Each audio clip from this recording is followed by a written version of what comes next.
cadre of individuals who fallen victim.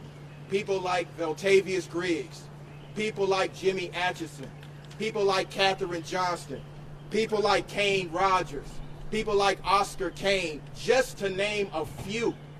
And the issue is an issue of accountability. And we have to hold this community, the powerful, accountable for that accountability. It started a long time ago, not just in Brunswick, but now Brunswick is the focus for the change that needs to happen in Georgia and the world. So we stand shoulder to shoulder, not only with the Arbery family, but all the other families, because we are not going to say that this is a one-off. This is standard practice in Georgia. It's standard practice for the GBI to investigate, and then we wait years upon years upon years. Sometimes there's justice, like in Anthony Hill or Gregory Towns. Sometimes there's not justice.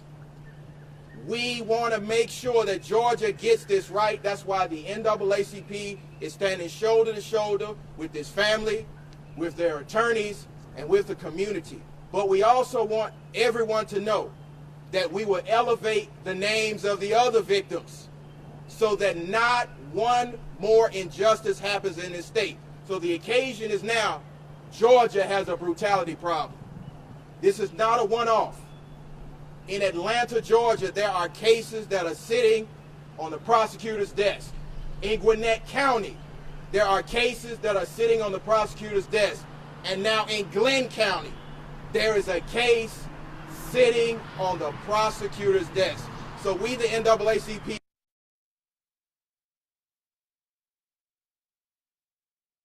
get justice.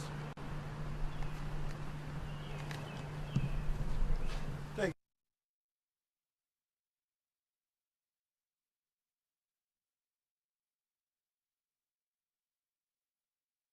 you. Of the NAACP, W.E.B. Du Bois lived, taught, and published. The initial mission objectives of the NAACP were education, voting rights, economic opportunity, and equal justice.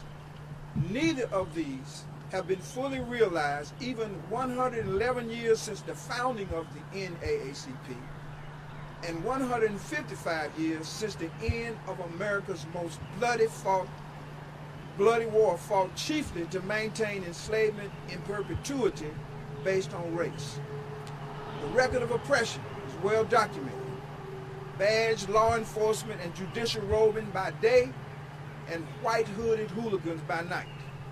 They terrorized black communities to discourage voting and destroyed the audacity of hope embedded in farms and businesses built against all odds by descendants of chattel slavery that dared to compete with those whose privilege were being born white. That terror remains in much of our communities, passed down to generation after generation, much like the presumption of white supremacy, aided by Confederate symbolism adopted by federal, state, and local governments. Extrajudicial killings are a joke to the guarantees of life, liberty, and the pursuit of happiness. They destroy the hope of too many. Now I bring Reverend Dr. Gerald Durley, representing the concerned black clergy and a veteran community activist. Come and speak to us, Dr. Durley. Good morning. Good morning. This is the day that the concerned black clergy of metropolitan Atlanta will join forces with the NAACP and others around the state of Georgia to speak out against this travesty. I never thought that the faith community would go through this again. I started in the movement in 1960 with Andy and John and all, but we've come back to this. I'm convinced now more than ever we are in a moral, ethical war. And the concerned black clergy and other faith alliances, the Jewish community, the Muslim community, we're now coming back together as we did once in the 60s because the time is right to do right. This is an atrocity, and we always felt that voting was the issue. We spent a lot of time registering people to vote and getting the census out so that equal justice could occur. But obviously we've seen that this nation and parts of this nation has hijacked the justice system. It was an immoral act. It was an unethical act, what occurred down there in Brunswick. So now the faith community, one of the worst things that could have happened, and maybe the best thing that could have happened, the faith community, the African-American civil rights community is joining forces once again, as we did with whites and blacks and old and young and Jews and Gentiles, and could all come together. We are now one force to speak out against what happened down there in that case. We will not back up, we will not bend, we will not break, but more importantly, we're going to make sure that we all get out and vote these people out. We're demanding that the DAs down in Brunswick, if they're not voted out, then we need to pull them out, kick them out, or run them out. One of the reasons that we're here today with the NAACP is to show the unification. That's what will make the difference. That will make the difference not only for young black boys, but all of the injustices that are held up against people now because of this crooked regime that's in office. Thank you. Thank you, Reverend Dr. Durley. As he mentioned, elections have consequences. And the census is consequential to elections. We want to urge all people across America, black, white, Native American, Asian, young, old, please respond to your census, because it sets the tone, it decides who is in what congressional district or council district or commission district. It is very vital to our American life. Embedded in the Constitution, this is an activity that we must participate in. Now I'd like to bring a media star who has built himself as a man of credibility. You might see him on MSNBC's on radio every day, on TV. Rashad Ritchie, would you please come to us? Thank you, sir. All right, so I talk for a living, so I won't be long. When this case first came to my attention, people were calling it a modern-day lynching. And I thought that language may be somewhat sensational, but I understood the sentiment. But as a researcher, as a professor, I decided to look up the definition of lynching, the legal definition, as well as the operational definition. And nowhere in the definition of lynching is the word hanging included. Lynching simply means, by definition, that a mob is organized in order to pursue a suspect and utilize extrajudicial means in order to execute them. That's all lynching means. Typically, there's a public display of that lynching. We recently found out that another family member posted the dead, bloody body of Ahmaud Arbery on Snapchat, a public display. What we have also seen in this case is the extraordinary power of the media, and how the media, through doing something very simple, just telling the truth of the story, can transform not only the narrative, but transform what justice looks like. And because of that, I will continue, obviously, to utilize my voice on WAOK and B103. But more than that, we will now partner with the NAACP and other members of the coalition at Rolling Out Magazine, which has a national readership of 2.2 million people. We will partner as a publication to highlight these injustices in Georgia, one family at a time. There's already a backlog. We will work with the NAACP and the attorneys on highlighting those stories and bringing those stories to the forefront of our nation. What we have learned is that our nation responded in a way that signifies that we are more of a just community than an unjust community. So I stand proudly announcing the partnership between Rolling Out and the NAACP to highlight these stories that should have been highlighted years ago. Thank you. And so as you know, the NAACP has been at the forefront of many of the past lynching cases, many of the current lynching cases, and we are honored to stand with two titans of the legal community who are representing the family of Ahmaud Arbery. Chris Stewart is one of the most preeminent lawyers in the country when it comes to these type of cases. He's handled the Walter Scott case, he handled the Alton Sterling case, and now he's partnered with my good friend Lee Merritt, who is one of the most essential and preeminent voices in this space for years. And so when the call came down, I could think of no two greater lawyers than to take this case and to be the modern Thurgood Marshalls of this generation. So I would like to introduce Lee Merritt and Chris Stewart, who are the attorneys for the mother of Ahmaud Arbery. They would have some brief remarks.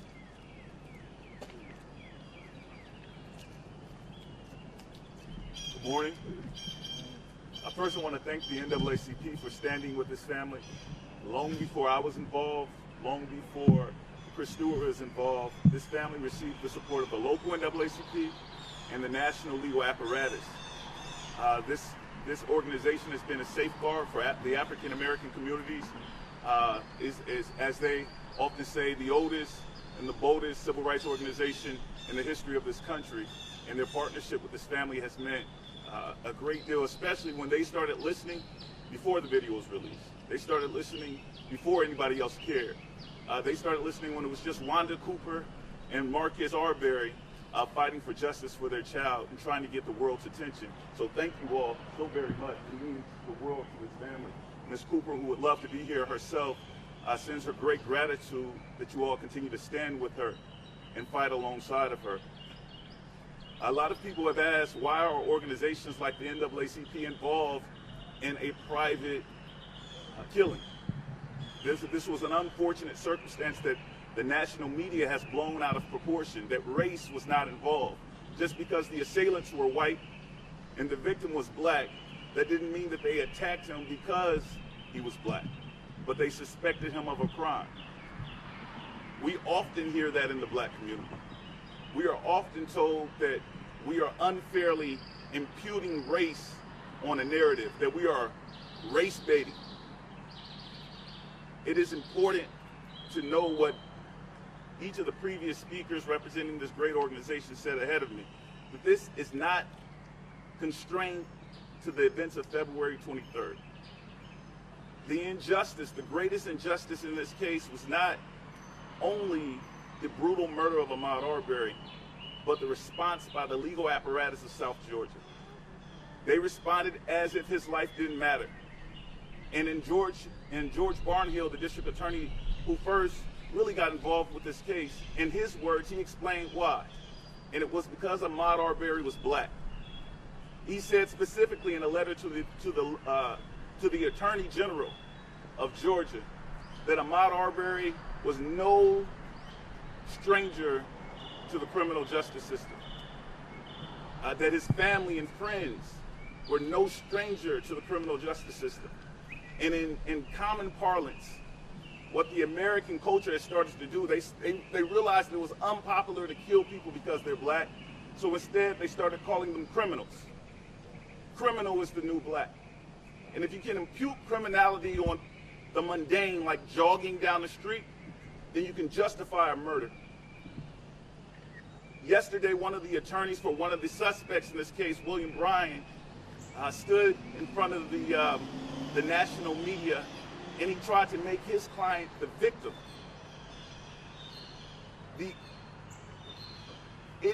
It boggles the mind how he was able to make the jump to say that his client, and I quote, was unarmed and afraid after watching the video that his client took of Ahmaud Arbery as they pursued him through the Centilla Shores community. The reason he was able to make that mental jump is because he doesn't see race. And people in this culture today have decided that that is a good thing, not to see race. We want you to see the race of Ahmaud Arbery. We want you to see the blackness, and we want you to see when things like this happen over and over and over again, it's happening to black people. And when it's justified, when a young woman is playing video games with her nephew at home and she leaves the door open, and they call her a criminal and they go in and shoot her to death in Fort Worth, Texas, we want you to see the race issue. And we want you to see why her playing video games with her nephew was seen as criminal. It was because of her blackness, that she was living in a black community. When Botham Jean was shot to death in his home eating a bowl of ice cream, the woman who came into his home, into his place, said that he was a criminal. She suspected that he was a criminal, and she used that to shoot him to death. And people said, where was race in this case? Criminal is the new black. And over again, the black community has been called criminals. Barbecuing, criminals walking down the street, criminals jogging. Ahmaud Arbery has been in the media today. They continue to release new images attempting to criminalize Ahmaud Arbery, the victim, when the criminals remain William Bryan, Gregory McMichael, and Travis McMichael. So I thank this organization on behalf of this family for seeing Ahmaud Arbery as the victim that he is, and calling the criminals, the people who murdered a jogger on video, what they are. And I'm going to turn this conversation over to my esteemed colleague, Chris Stewart. Thank you.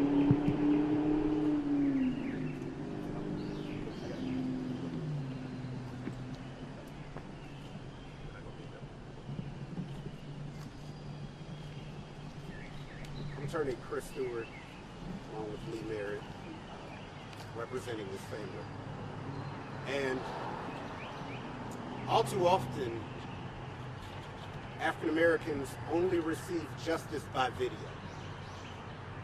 And Walter Scott, when I handled that, the immediate media response given by the police department was that he attacked the officer and that he shot him while they were fighting over his taser. But then the truth came out because of the video that we found.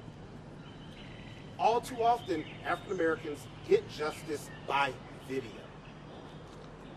And that is not just immoral and improper and illegal. That is not justice. Why is it wrong for a family to demand justice when their child has been shot by a shotgun unarmed? Why is it wrong for a family to demand justice when they find out that a police officer was meddling in this case and texting residents? Why is it wrong for a family to demand justice when they find out the DAs were meddling in the case where they were legally not supposed to be involved? District Attorney Barnhill should have recused himself the second he received that phone call. He knows where his son works. He knows his son probably had interactions with that investigator, yet he took it. Yet he attempted to drive the final nail in a coffin that wasn't even buried yet. And he showed it in his letters and his emails. How was there not outrage by not just African Americans, but everybody in Georgia? His letter dripped with hate and bias and injustice. He couldn't find enough dirt on Ahmaud, so he began attacking his family, a district attorney whose job is to prosecute, not defend criminals. But yet we all would have moved on. Yet we all wouldn't have questioned the actions of these district attorneys. So yes, we have gotten step one of justice by getting the McMichaels arrested, but we have not reached 2 or 3 yet. It is an injustice and an embarrassment for whatever color you are in this state if these people remain in office with the power to arrest all of you watching TV right now and make it go away if they want to. So we're happy investigations have opened, and we're happy that people are being looked into, but there must be some type of result. We were not the first people to accuse Roddy of being involved. That was the McMichaels. In the police report, they said Roddy blocked him off. They said he took part in this chase. We did not attack him or accuse him of anything. His co-conspirators did. So don't blame us when the McMichaels started this and put you in the situation. If Lee robbed a bank and said Chris Stewart took part, and the police come and interview me and find a video that not only was I there, but I was filming the bank robbery, I would be arrested, and it would be up to my lawyers to prove I was innocent. We just asked for justice.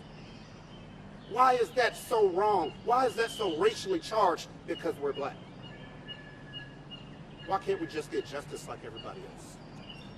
And that's what the NAACP has been fighting for all these years, and that's what people like me and Lee Merritt, who is leading this charge, and I'm backing him up, are just trying to get for this family.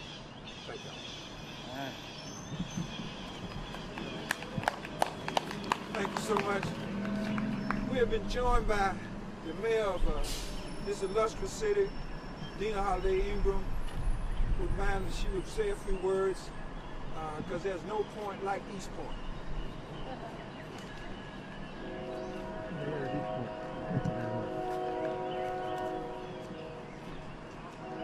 Good morning.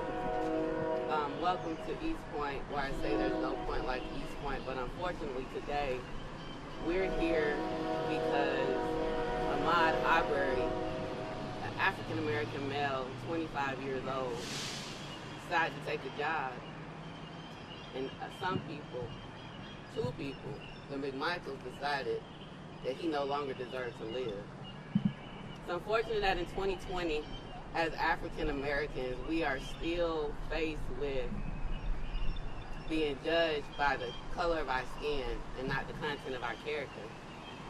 It's unfortunate that in 2020, we're still having gatherings after another life has been lost at the hands of hatred, at the hands of bigotry, in a time where we have a federal government that encourages people and says that they're good people, when their motives and their actions are motivated and are driven by hate. It's unfortunate that in 2020, I have a 10-year-old daughter, and I have to wonder, as she grows up in this country, will we really overcome? Thanks to the hard work of the NAACP Atlanta branch here in East Point and across this country, we continue to fight. I was trained as a lawyer, as a social engineer at the Howard University School of Law by Attorney Stewart. And we were charged to go out in our community and every day stand up and speak to injustice. Because injustice anywhere is a threat to justice everywhere. And today I stand. I stand with the Arbery family. I stand with the community. I stand with the NAACP. I stand with my colleagues as lawyers to say that we will continue to fight injustice. While some might feel we're sick and tired of being tired, today we can't be tired. We must continue to galvanize. We must continue to mobilize. But most importantly, we must vote. The DA and all these other people who are in these elected offices, it is because people vote for them or choose not to vote. Early voting started yesterday. Absentee ballot, voting by mail. I mean, there are a number of ways to vote. People died so that we can vote.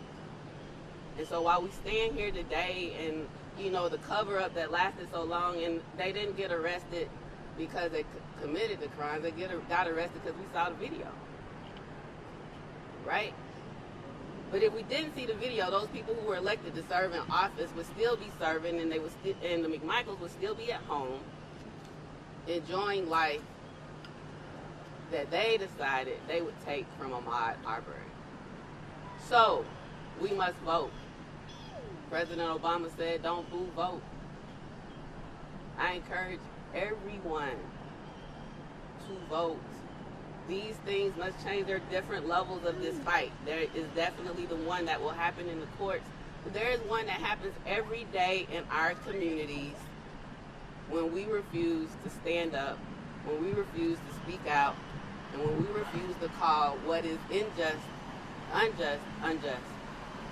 And so, my call to action today is, as we're praying and supporting and lifting up and praying for strength and courage for the Arbery family and these valiant lawyers who will lead this charge, in the NAACP and all the members and people of the community who will fight, that we all feel that very sense of urgency to vote, and to vote often, and to vote in every election, because it's not just one thing that's going to get us and help us overcome. It's all of us working together. It's the system working together. It's the community working together. Teamwork makes the dream work, and unfortunately in 2020, Martin Luther King's I Have a Dream is still a dream that we haven't fulfilled or seen. So I will keep praying, I will keep fighting, and I will keep standing, and I will keep speaking, so that my daughter, who's 10, and hopefully I, as long as I'm around, will be able to truly see a society where people of African American descent are not judged by the color of their skin, but the content of their character, and that we actually will overcome. Thank you. Thank you, Madam Mayor. Thank you, Madam Mayor. If I were the father of a promising blue chip football player, not, and from California, Oregon, and New York, I would encourage him to resist the entreaties of University of Georgia and other Georgia colleges. Why be subjected to unwarranted suspicion and unseen danger in Georgia? Why be subject to a racial climate in a state that celebrates the largest shrine to white supremacy in the history of the world at Stone Mountain? Dr. King said injustice anywhere is a threat to justice everywhere. I say that injustice anywhere is a call to action everywhere. All races, all religions, all ethnicities in America, supposedly the land of the free and home of the brave, or something thereabout. But what we know is America has been home to injustice. Just want to remind Georgia, the world is watching you. What will Georgia show them? We'll take questions now. Thank you for your attendance. Attorney Merritt? Sure. Attorney Merritt, a question? Can he? Thank you. I was just waiting for him to get to the podium. Okay. Attorney Merritt and Attorney Stewart, Haley Mason with CBS 46 News. You mentioned that a criminal history was referenced as some sort of justification for Mr. Arbery's death. Could you talk about that video that came out overnight showing officers attempting to tase him when he said he was waiting for work? What's your response to that video? It's the same, that we see a common process in almost every one of these cases. You have a victim shot dead in the streets, and give it a few days, and suddenly you start seeing images of that victim cast in a light as a criminal. What we have not seen in the media at all is a thorough review of the history of the McMichaels, the men who are actually in jail today because of their actions for the murder of Ahmaud Arbery. What we have not discussed publicly for almost the duration of the time that this case has been in the media is the rancid background of Gregory McMichael, of his troubled tenure as a law enforcement officer in that community, as his cooperation with the local law enforcement community even as he retired, that really set this entire murder into process. We have not spent a sufficient amount of time actually focusing on the murderers here. Ahmaud was stopped in a park minding his own business one day. And we see images there, we see police reports, and he was committing no crime. But for whatever reason, whoever's releasing this information, that's where they want the focus of the media to be. We're not going to play that game. We're going to keep the focus where it belongs, on the men, William Bryant, Gregory McMichael, and Travis McMichael, who chased, stalked, and murdered Ahmaud Arbery. And I'm sorry, I don't want to make this about the case. I know you are. Okay, please. Did Mr. Arbery's mother ever speak to her son about that incident in the park? What did he say about it, his mom? And I don't mean to be disrespectful, but I am not going to play that game on behalf of this family. It was an incident in the park where he did not, where he was honestly brutalized by law enforcement, where he was targeted for no apparent reason other than what we said. The same reason that Ahmaud Arbery was killed was the same reason he was stopped in that park. It was the criminalization of blackness itself.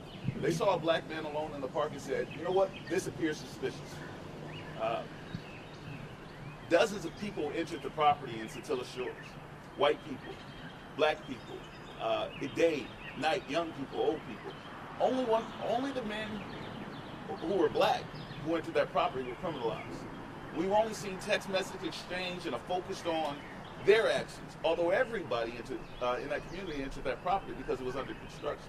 And so I am going to stay away from the tendency to focus our attention on the victim. He's dead and gone. He's not here to defend himself. I don't know if he spoke with his mom about it because he was shot 3 times at close range with a shotgun by Travis McMichael. And so he can't talk about it anymore. He's been silenced.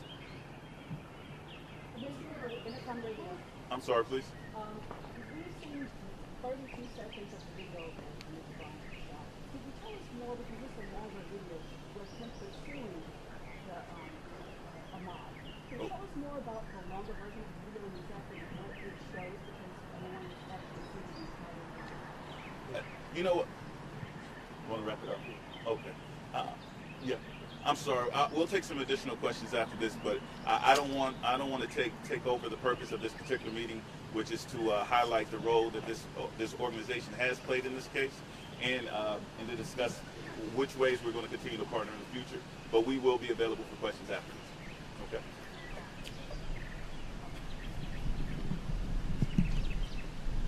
So again, we're here to emphasize that Ahmaud Arbery is not a one-off situation. This is not unique. It's not unique in Georgia. It is not unique in America. So the details of this case, we have plenty of time for that.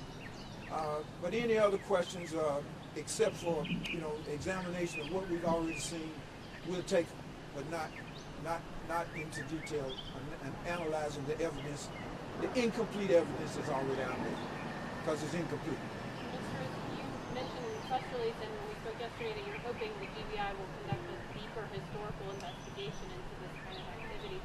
Do you feel confident? Do you feel confident that will happen? We don't feel confident.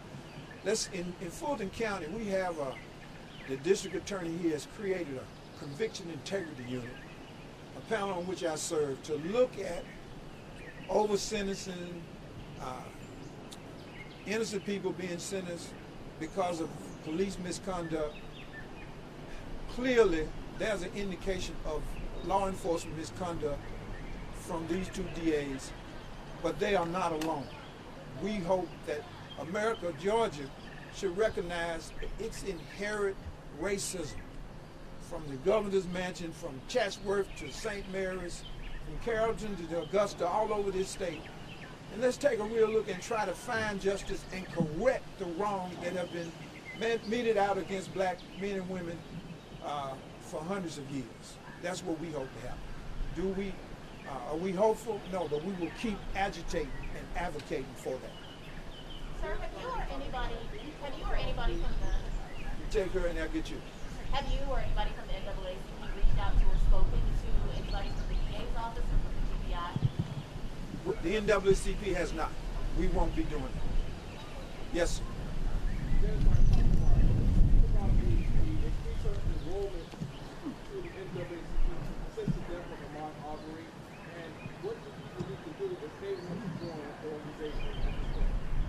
So the Atlanta NAACP, go to our website, naacpatlanta.org. You can join, you can donate. The struggle is not over, as we can see.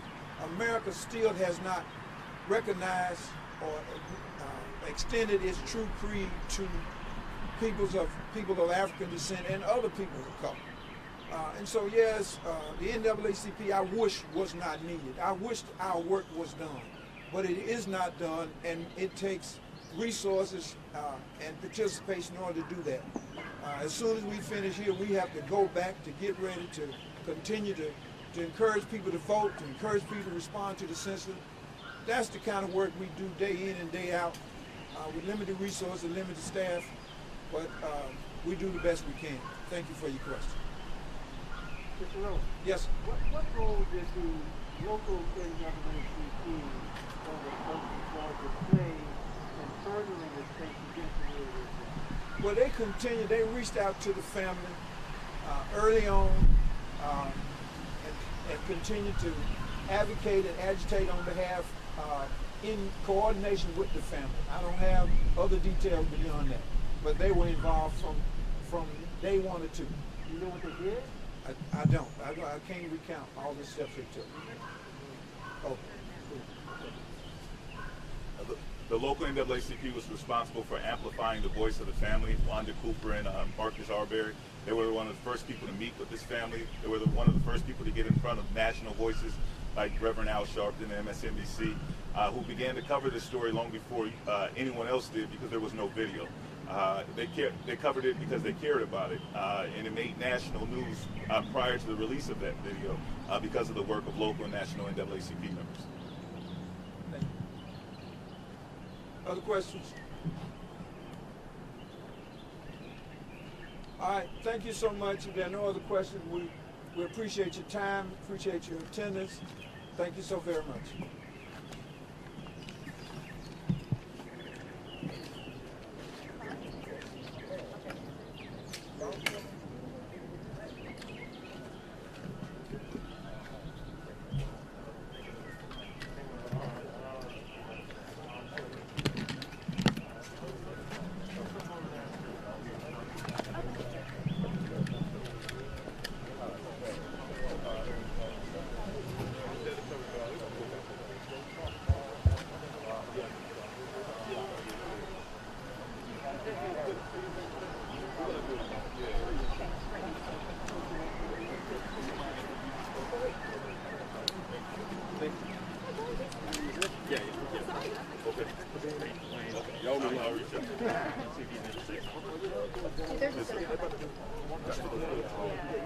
Yeah, after we answer some other questions, we'll do one-on-one. They're insisting on a bit of common sense.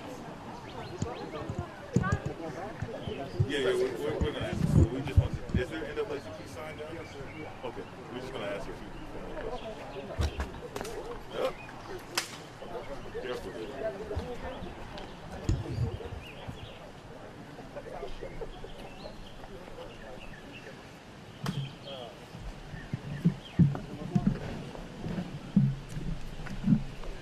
All right, fire away.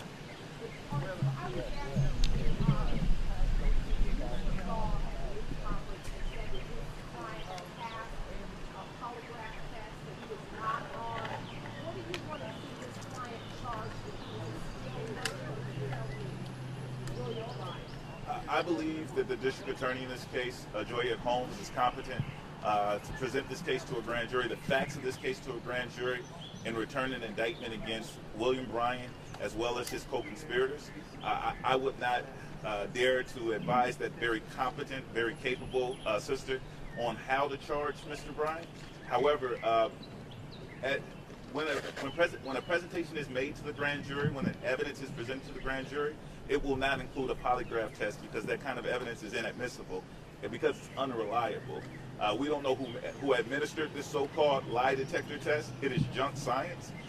But the evidence in the case will be presented so that the police report where it describes him blocking off Ahmaud and cutting off his path of exit will be admitted.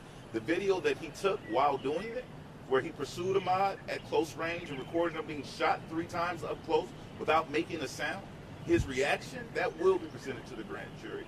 The evidence that the additional videos that have not made it into the media yet, that hopefully will not until it's presented to a trier of fact, that will be presented, and that will show that he was intimately involved in the murder of Ahmaud Arbery.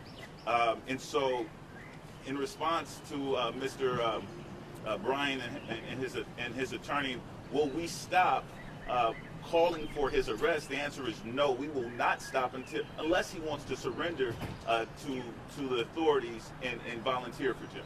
They particularly say that two of you are putting a threat to his life based on the words that you say, that he's in hiding and he might be killed. He makes his personal plea to the truth. What's your reaction? Ahmaud Arbery is actually dead because of his actions, and so the attempt to reverse roles and make himself the victim is offensive to his family. Ahmaud Arbery's mother called me enraged about his comments because of his actions, not because how she feels about him. She didn't prejudge him because of his race. She looked at what he did to her child, and when she told me last night when she went to bury her son and she put her hand on his cold dead body, she promised him that she would do everything in her power to ensure that everybody involved in his murder would be brought to justice.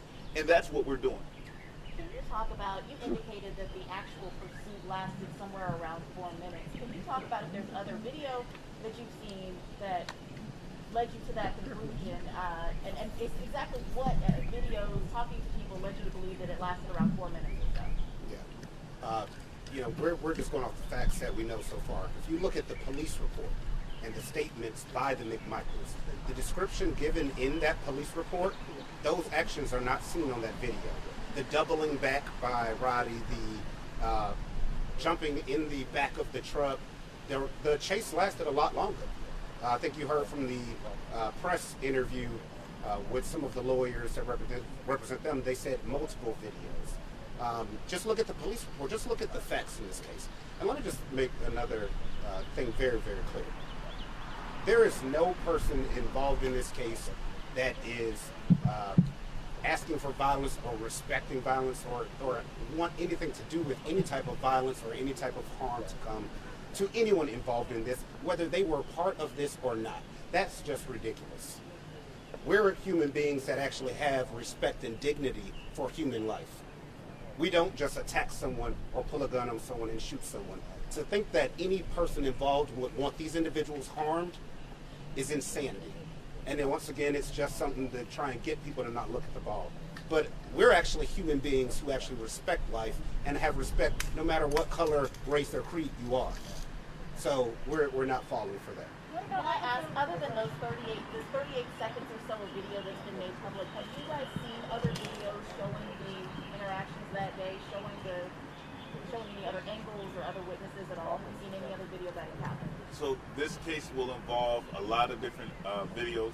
We know of the existence of additional video in an effort not to interfere with the district attorney's investigation. We don't want to describe that or send you all out on a hunt for those videos that exist. But yes, there are additional videos that show a greater portion of the pursuit. According to the timeline, the police reports, and the video evidence that exists, we know that this went on for a lot longer than those 38 seconds that have gone viral at this point. And you've seen those videos?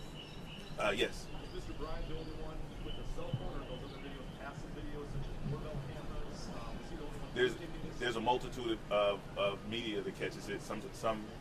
Yeah, there's a multitude. Right. But were there multiple people reporting this? Yeah. Passive videos? Okay, I'm at the advice of the district attorney, I'm going to stay away from describing the video evidence that exists until it's released. Can you talk about what you guys have learned about the McMichaels? Not a lot has been said about them. Have you found anything in their history that might indicate they be involved in something? Yes, actually, and some of it is present in the media now. It's just we haven't focused on it. For example, the February 11th incident, right, where the McMichaels, Travis McMichael, respond to the presence of an African American on a property where people were often at, and he responded to it with a gun. And then law enforcement arrived, and then they went searching for this person together. The community and law enforcement coordinated and began to look for somebody who was on the property. They didn't find them on February 11th, but they found another black person on February 23rd. And so it's important that we focus on not only the February 23rd incident, but the February 11th incident, the December text message mentioning specifically, and this should have been a blockbuster piece of evidence, but it was sort of downplayed in the media. There's a text message from a law enforcement officer identifying the murder of Ahmaud Arbery prior to the murder actually happening, and instructing a member of that community to go find him if he needed to take matters into his own hands.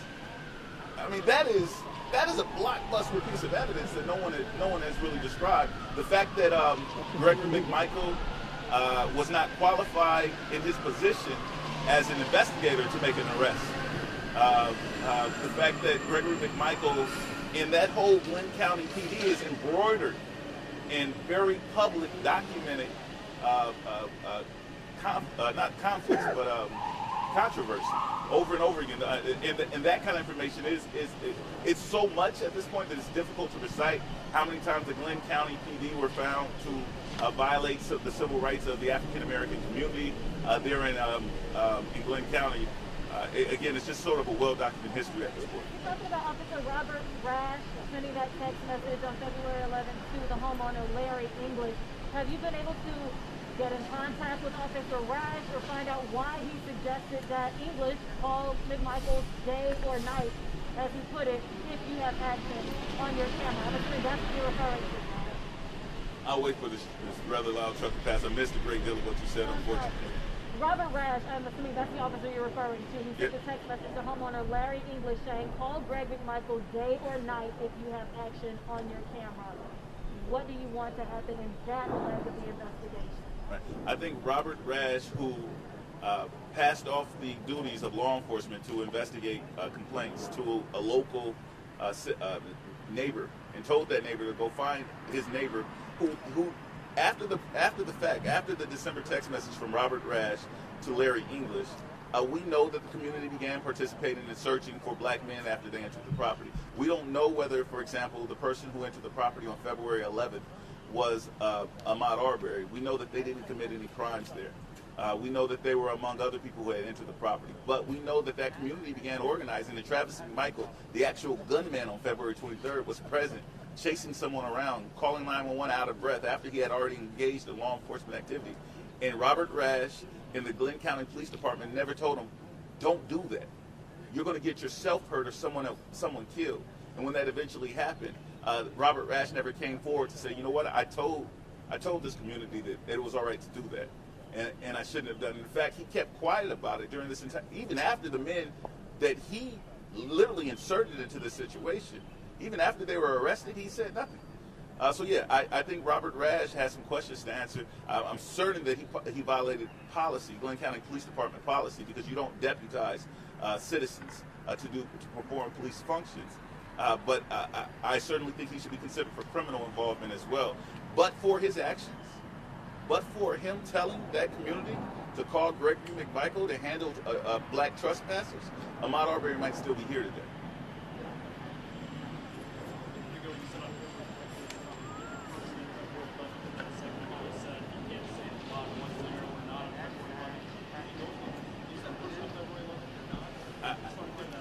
And I'm sorry, this very loud truck is back.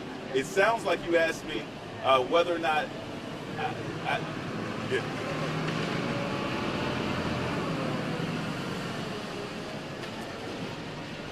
It's like they're driving back and forth just messing with us.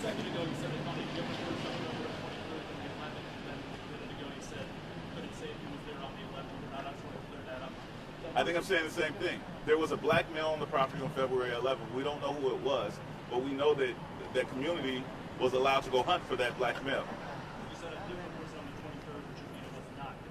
Oh, I don't know if it was Ahmaud or not, and so I know that Ahmaud Arbery was there on the February 23rd, obviously, because that's the day he was killed. Sure. Were you taking here to get water? Larry English, who has access to all the videos and knows the layout of the property, says that Ahmaud Arbery often looked around, walked to an area. I'm sorry, I should say on February 23rd, he walked around.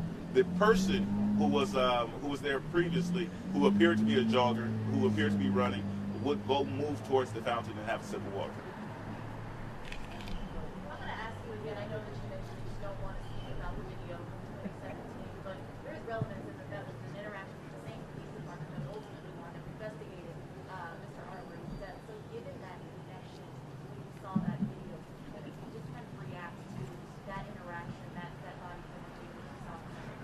Sure, and it's the same thing I said a moment ago. It showed me the reason that Ahmaud Arbery was criminalized on February 23rd was the same reason he was criminalized in that encounter. He was literally sitting still in a park, and a police officer said, "You know what? This looks strange," and the responding officer said, "You know what? He appears agitated that we're interacting with them.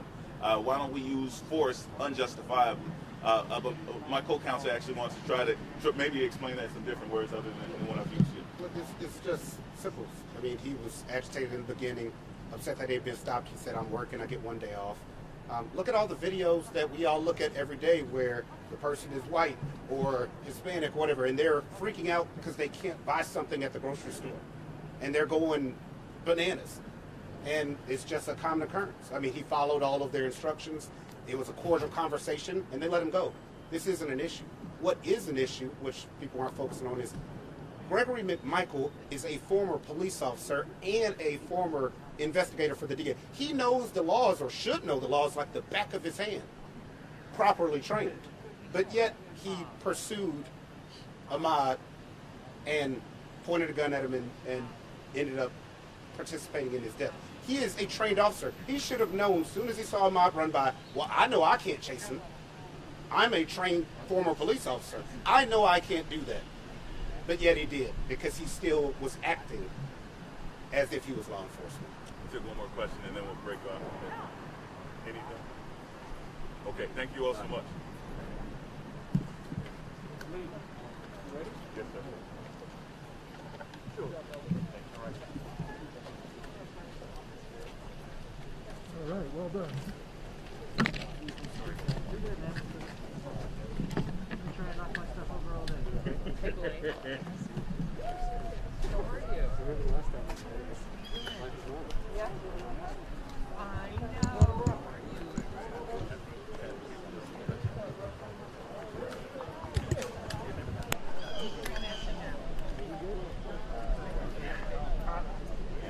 Okay. I told her to do it.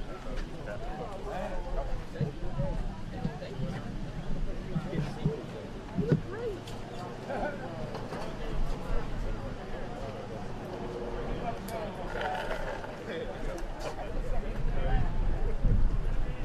Good seeing you, my dear. I know, right? Right.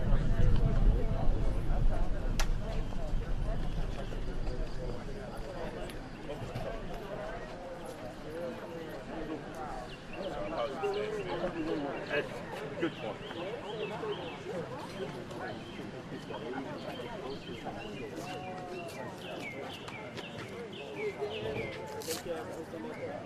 No, man.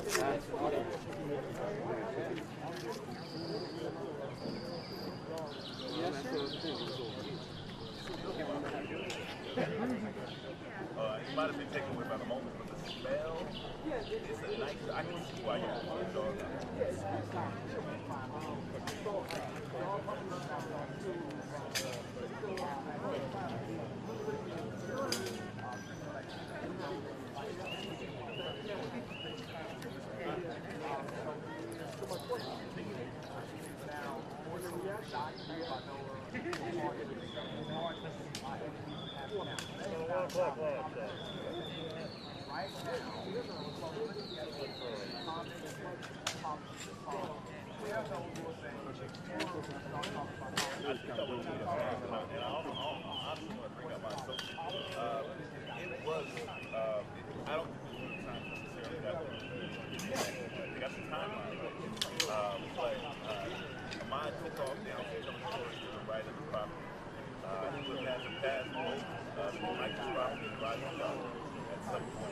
I don't know what time it is, but clearly he's paying back.